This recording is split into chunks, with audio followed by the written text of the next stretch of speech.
Good evening and welcome to a new edition of the news.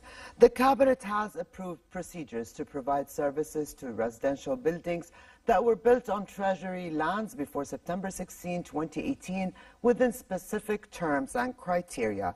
Director General of the Department of Land and Survey, Mu'ina Sayer, said the Council of Ministers had agreed to go ahead with the provision of basic services to homes built on Treasury lands at prices that take into consideration the citizens' incomes and that can be paid on installments within proper periods of time.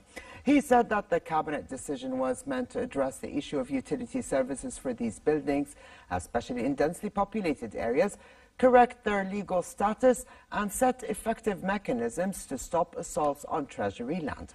The decision provides for the removal of all violations that took place after September 16, 2018 and introduction of strict procedures to prevent the recurrence of such violations while mandating local administrators across the kingdom to enforce the relevant legal measures. Minister of Foreign Affairs and Expatriates Ayman Safadi discussed with United Arab Emirates Minister of Foreign Affairs and International Cooperation Sheikh Abdullah bin Zayed Al Nahyan Jordanian UAE ties and regional developments. The meeting on the sidelines of the annual Sayr Bani Yas Forum in Abu Dhabi, organized by the UAE Foreign Ministry, tackled ways of cementing the brotherly relations. The ministers also reviewed the latest developments concerning a number of regional issues, foremost of which is the Palestinian issue and the Syrian crisis. Also on the sidelines of the conference, Safadi held a series of meetings with a number of foreign ministers and Arab and international officials to discuss bilateral relations and the situation in the region. Britain said it will push the United Nations Security Council to back a humanitarian truce in Yemen. British UN Ambassador Karen Pierce said she would give the 15-member council a draft resolution on Monday that would enshrine 5 requests made by the UN aid chief, one of which was for a truce around infrastructure and facilities on which the aid operation and commercial importers rely. The remaining 4 requests were for protection of the supply of food and essential goods, a larger, faster injection of foreign exchange into the economy through the central bank, increased humanitarian funding and support, and for the warring parties to engage in peace talks. The UN food chief said the situation in Yemen was a catastrophe. To the U.S., where California continues to deal with the aftermath of deadly wildfires, while the first major snow hits the northeastern part of the country. The death toll from the California wildfires has risen to at least 71, with over 1,000 people still unaccounted for. The Camp Fire, the deadliest and most destructive wildfire in state history, has destroyed tens of thousands of homes and scorched hundreds of thousands of land. Though the California Fire Department says it has now contained about 50% of the blaze, officials say they do not expect to fully contain it until the end of the month. Meanwhile, winter came early to the northeastern part of the United States, creating traffic havoc that claimed at least 8 lives across the country's eastern half and knocked out power for tens of thousands of people. Conditions prompted school closures, hours-long delays for commuters, and hundreds of flights cancellations. Still in the U.S., and 5 days ago, the White House revoked the credentials of a CNN reporter after a contentious press conference with U.S. President Donald Trump. The White House withdrew Jim Acosta's press pass in an escalation of Trump's attacks on the news media, which he has called the enemy of the people. CNN filed a lawsuit challenging their revocation, saying the White House violated the First Amendment right to free speech, as well as the due process clause of the Constitution providing fair treatment through judicial process. Yesterday, a U.S. judge ordered the White House to temporarily restore Acosta's credentials. And while Acosta's remarks to reporters after the hearing were, "Let's go back to work," Trump said people have to behave and warned of future court action against reporters who do not. An uncrewed Northrop Grumman cargo spacecraft lifted off today in a mission to deliver supplies to the International Space Station, the ISS.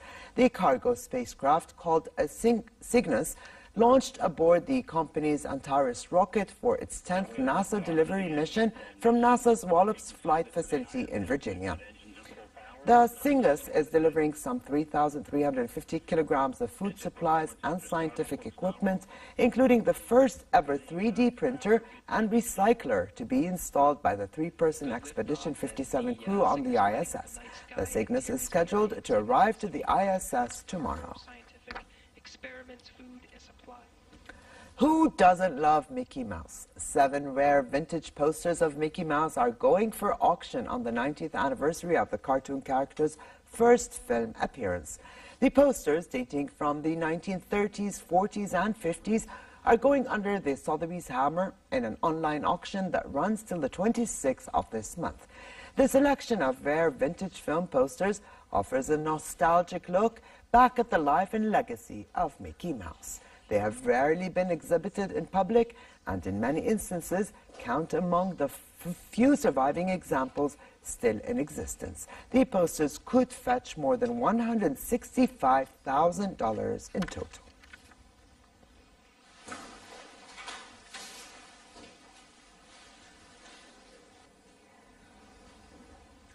Over to sports, where Roger Federer will end the year tantalizingly short of his 100th career title after the king of men's tennis was forced to bow to young Prince Alexander Zverev in the ATP finals in London.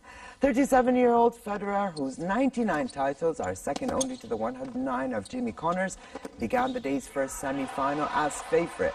But it was German Zverev who reveled in the big match atmosphere to win 7-5, 7-6. Zverev is the first German to reach the final of the season ender since Boris Becker lost to Pete Sampras in 1996. Okay. You two drop the ball. Yeah. And Belgian Thierry Neuvel's hopes of winning a maiden world title at Rally Australia suffered a hammer blow after a disastrous sixth stage on the opening day when he damaged his car landing from a jump and then stalled in a chicane. The Hyundai driver trailed world champion Sébastien Ogier by 3 points coming into the final round of the championship and was hoping to make them up around the coastal city of Coffs Harbour. Neuvel finished the first of the 3 days of the rally in 10th place, 1 minute, 11.9 seconds behind Norwegian leader Mads Østberg, and more importantly, more than half a minute behind the M Sport Ford of Ogier. And finally, for a quick look at the weather forecast, a slight rise in temperature is expected, though it remains below seasonal average. Therefore, it will be relatively cold across the kingdom, while it will be moderate in the Jordan Valley, the Dead Sea and the Gulf of Aqaba. Winds will be southeasterly light to moderate. Amman can expect a high of 20 degrees Celsius and a low of 10. Relatively hot conditions are expected in the Gulf of Aqaba, with daytime temperatures at 30 degrees, dropping down to 19 at night. And with this, we come to the end of this edition of the news. I'm Aliya Tuqan. Thank you for joining us and have a good night.